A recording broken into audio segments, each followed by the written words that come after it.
देखिए 5 अगस्त 2019 ये बड़ा इम्पोर्टेंट दिन था, जिस दिन होम मिनिस्टर अमित शाह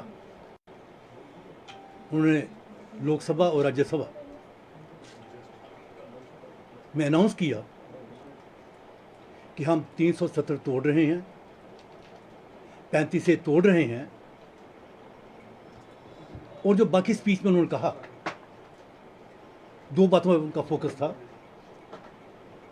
कि क्योंकि कश्मीर में अलगाववाद बढ़ चुका है, क्योंकि कश्मीर में जिहाद चल रहा है, कश्मीर में टेररिज्म है, और दूसरा जो जम्मू कश्मीर की सरकारें रहीं, जहाँ सरकार उस समय की थी, वो जम्मू और लद्दाख के साथ ज्यादती करती है। यही दो मेन पॉइंट जो थे उन्होंने हाईलाइट किए थे। 35 से भी तोड़ा, 370 भी तोड़ा। लद्दाख उसको जम्मू कश्मीर से अलग कर दिया। वहां के जो लोग थे बुद्धिस्ट, उनकी डिमांड को ही माना, यूटी का स्टेटस दिया। और ये वो लोग थे जो पहले ये नारा देते थे कि अगर दिल्ली ने हमारी बात नहीं मानी, दिल्ली ने हमें यूटी नहीं दिया, जब नेफा टाइप एडमिनिस्ट्रेशन नहीं दी, तो हम तिब्बत चले जाएंगे। जब चाइना ने तिब्बत को कैप्चर कर लिया, तो उनका नारा था, अगर आपने हमारी बात नहीं मानी, हम चाइना चले जाएंगे। और ये किसने कहा? जो को आम आदमी नहीं था, वहाँ की रानी पार्वती, जो तुफ्तान शिवैंग की सास। तो ये लद्दाख का पोस्टर था। तो लद्दाख को अलग कर दिया, उनकी डिमांड भी मान ली। लेकिन जम्मू, जिसने लगातार सफ़र किया, जिसने लगातार नेशन का साथ दिया, जो लगातार भारत माता की जय करते रहे, वहाँ के लोग, उनको फिर कश्मीर के साथ ही जोड़ कर रखा। सिर्फ यही नहीं, जम्मू का भी यूटी का स्टेटस। जो शरारत होती थी, जो इंडिया के खिलाफ कंपेन होती थी, जो इंडिया के खिलाफ नारे लगते थे, वो तो कश्मीर के लोग लगाते थे। जो हिंदुस्तान को सपोर्ट करते थे असेंबली में और असेंबली के बाहर, जिनके हाथ में सत्ता थी, शरारत तो वो करते थे। हमने तो लगातार दिल्ली का साथ दिया। हमने तो कहा 370 तोड़ो, हमने कहा 35 से तोड़ो। हमने लगातार ये कहा कि जम्मू को पूरी तरह से उसका विलेज जो है वो भारत के साथ करो। और हमने इसके लिए लगातार कुर्बानियां भी दी। 1952-53 आपको याद होगा कि तब 2 डजन लोग हमारे मारे गए थे। हम उसकी बात ही नहीं करते। 1998 जब जम्मू स्टूडेंट एजिटेशन हुई, जिसके वजह से जहाँ पे एग्रीकल्चर यूनिवर्सिटी बनी, माता वैष्णो देवी यूनिवर्सिटी बनी, इंजीनियरिंग कॉलेज बना, वो 1998 जब पहली बार जम्मू में 21 दिन बंद हुआ था। और फिर 2008 वो भी आपने देखा कि जम्मू ने एजिटेशन लड़ी, जम्मू ने दिल्ली का साथ दिया, जम्मू ने नेशन का साथ दिया, और जहाँ की जो सरकार थी आज़ाद की, वो भी चली गई। तो बनता क्या था? जो बीजेपी की पॉलिसी थी वो ऐसी होनी चाहिए थी कि जैसे उन्होंने लद्दाख को जम्मू कश्मीर से अलग किया, वैसे ही जम्मू को जो है कश्मीर से अलग कर दे। ऐसा किया नहीं। जम्मू के खिलाफ साजिश हुई, जम्मू के खिलाफ कॉन्स्पिरेसी हुई। इसके मैं बड़े सबूत दे सकता हूं कि पिछले 4 साल से जो कुछ भी हुआ वो कश्मीर को ध्यान में रखते ही हुआ। जम्मू के लोगों की पोजीशन आज भी वही है जो 370 टूटने के पहले थी।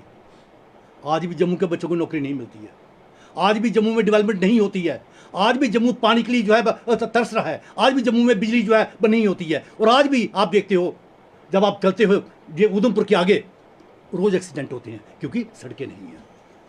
कश्मीर में सड़कें ही सड़कें हैं, लेकिन जम्मू को कभी किसी ने ध्यान दिया नहीं।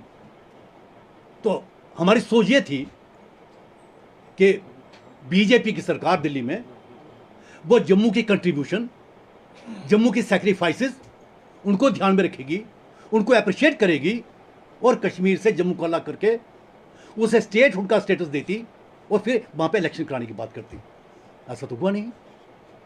हम लगातार बोलते रहे कि भाई ये डिलिमिटेशन एक्सरसाइज जो है ये नेशन के खिलाफ है, ये जम्मू के खिलाफ है। हम कहते रहे कि 2021 के बाद जो सेंसस होगा उसके बेसिस पर जो है डिलिमिटेशन हो, लेकिन आपने लगातार हमारी बात को जो है ठुकराया और 2011 के बेसिस पर आपने सेंसस किया और रिजल्ट क्या हुआ? आपने को 47 सीटें दी, जम्मू का 43।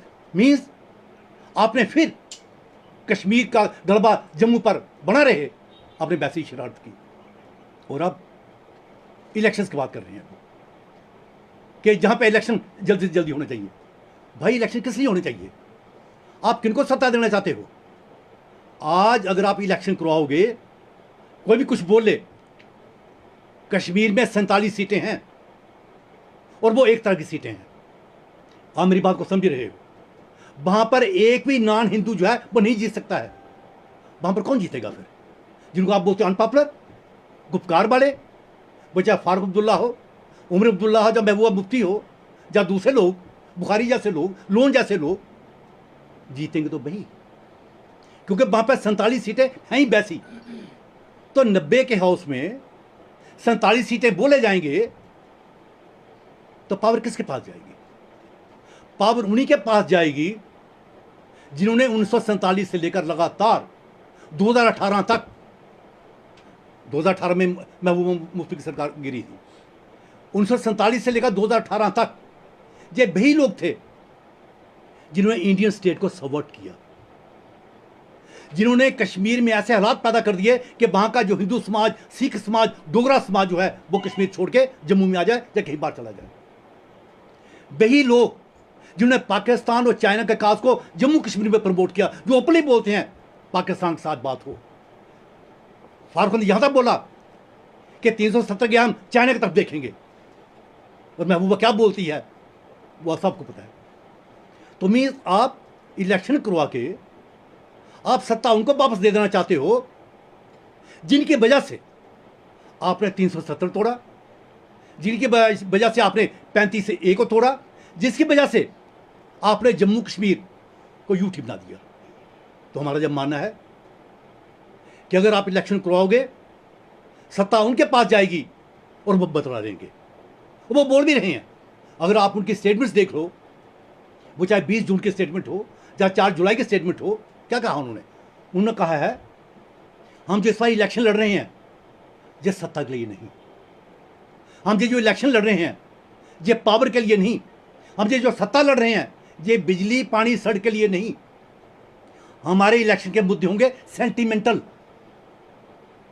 हमारे मुद्दे होंगे इमोटिव, मींस डिविसिव। और उन्होंने सीधा कहा है कि हम चाहते हैं टू स्टार्ट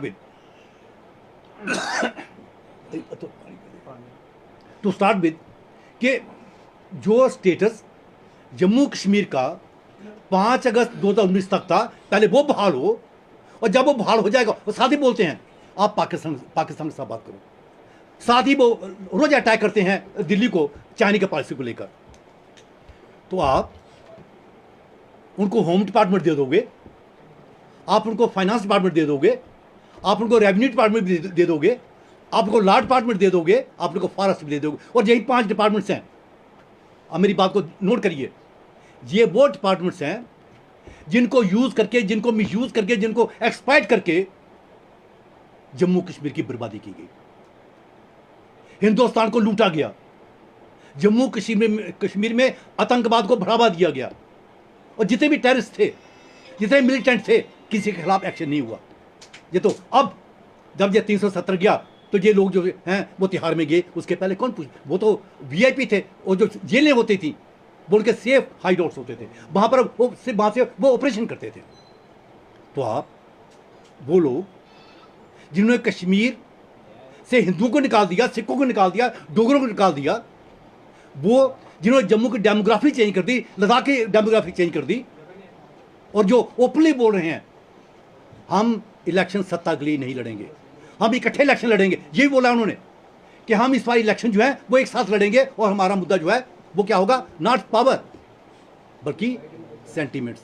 तो हमारा जब मानना है अगर आप इलेक्शन करवाओगे, 90 में से 47 सीटें उनके पास होंगी और वो एक हैं, उनका नाम भूल जाइए आप कि एनसी, पीडीपी, कांग्रेस, ये सब एक हैं, नाम अलग अलग हैं, उनकी सोच जो है वो एक है, उनका मुद्दा जो है वो एक है। वो मुद्दा है जम्मू कश्मीर को पहले ऑटोनॉमी दिलाना, और जब वो मिल जाए तो धीरे धीरे जम्मू कश्मीर को भारत से अलग कर देना। क्योंकि उनकी जो सोच है कि अगर पाकिस्तान ने जीतना है, चाइना ने जीतना है, तो जम्मू कश्मीर को अलग होना होगा। और उनका सपोर्ट बेस क्या है? वो है कश्मीरी लीडरशिप। वो महबूबा हो, वो उमर अब्दुल्ला हो, वो फारूक अब्दुल्ला हो, जितने जो लोग हैं जी हैं उनकी जो तो लास्ट हो। तो हम मोदी सरकार, हम उनसे कहते हैं आप अपनी पॉलिसी बदलिए। अगर आप इलेक्शन करवाओगे, हम ये कहेंगे कि आपने नेशनल कॉन्स्टिट्यूंसी जो नेशन के लिए काम करती है, आप उसके खिलाफ कॉन्स्पिरेसी कर रहे हो। तो हमारी एक ही डिमांड है, आप पहले जम्मू को कश्मीर से अलग करो, फिर इलेक्शन करने की बात करो। जब तक जम्मू अलग स्टेट नहीं बनती, तब तक जम्मू कश्मीर में इलेक्शन कराने का मतलब भी कोई नहीं। क्योंकि जम्मू कश्मीर में इलेक्शन का मतलब है जम्मू की बर्बादी, नेशन की बर्बादी, जम्मू में डेमोग्राफिक चेंज, जम्मू में फिर वही जो कश्मीर में हालात है, जहाँ से भी हिंदू माइग्रेशन जो है वो होगी, फिर वही हालात बनेंगे जो कश्मीर में लगातार देखते रहे हैं और जो 2018 तक हमने जम्मू में देखे। कि आप एक्चुअली बोल रहे हो, आप ओपनली बोलते हो, जहां जहां वो लोग बैठेंगे आप उनको उठाओगे नहीं, openly.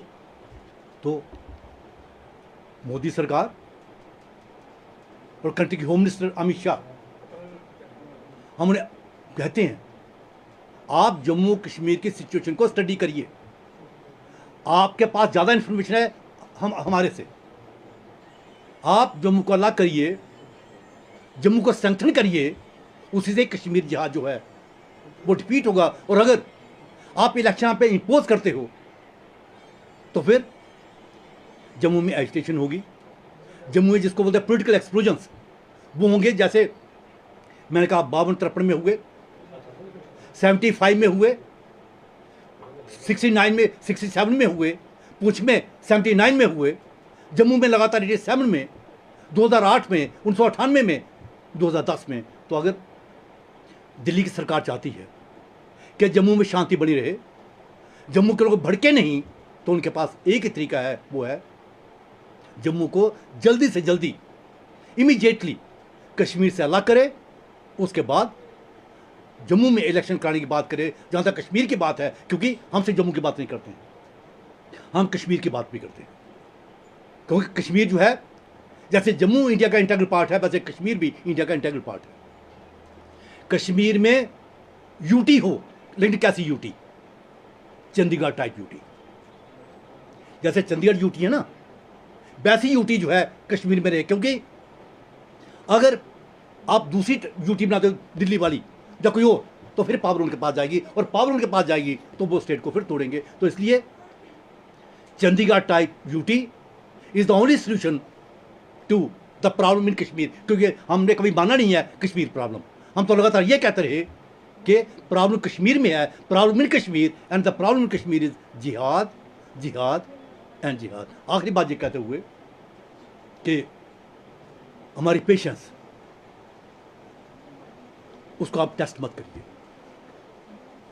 Don't stand on our nerves.